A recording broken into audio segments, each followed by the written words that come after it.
In this video, I'm going to explain how installing AtticFoil in your attic saves you money.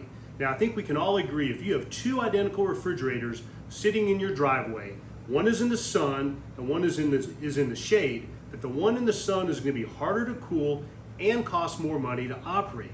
And the air temperature is exactly the same. So why does it cost more? It's the radiant heat. And I'm going to explain how that same concept happens in your home. I always tell people to think of their house as just a big refrigerator sitting in the sun. And basically that's what it is. Now think of your house, the inside of your house is the inside of the refrigerator and that you want to keep cool. And the sheetrock is the inside. The insulation is basically your refrigerator wall, and the top of the insulation is the outside. Now, in a typical attic on a hot sunny day, if you use an infrared thermometer and you measure the bottom of the roof deck, it's going to be somewhere between 140 and 160 degrees. If you measure the top of the insulation, it's typically between 120 and 140 degrees. This insulation heats up because of radiant heat coming off that roof. Radiant heat is the invisible part of the light spectrum. It's the part you feel, not the part you see. And radiant heat travels at the speed of light until it's either absorbed or reflected.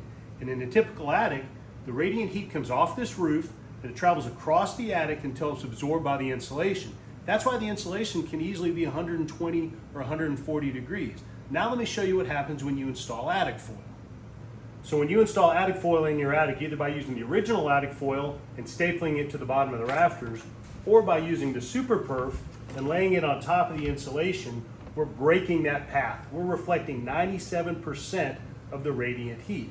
And the net result is this point right here, whether you use staple up or over the insulation method, the top of the insulation will be close to ambient temperature, say 95 or 100 degrees. Now, let me explain heat flow and how that works. Without the radiant barrier, we said it was going to be, say, 125 to 140 degrees. Let's just say it's 125 here, and we want to keep our house 75. That's what's called a 50 degrees delta T. That's the difference between the inside temperature and the outside temperature. That's what drives heat. So that's why it costs more and it's harder to cool on a hot day than on a mild day. Now, when we install the AtticFoil radiant barrier, let's just say we get the top of that insulation down to 100 degrees. Now we've reduced that delta T from 50 degrees to 25 degrees. So it's 100 here and it's 75.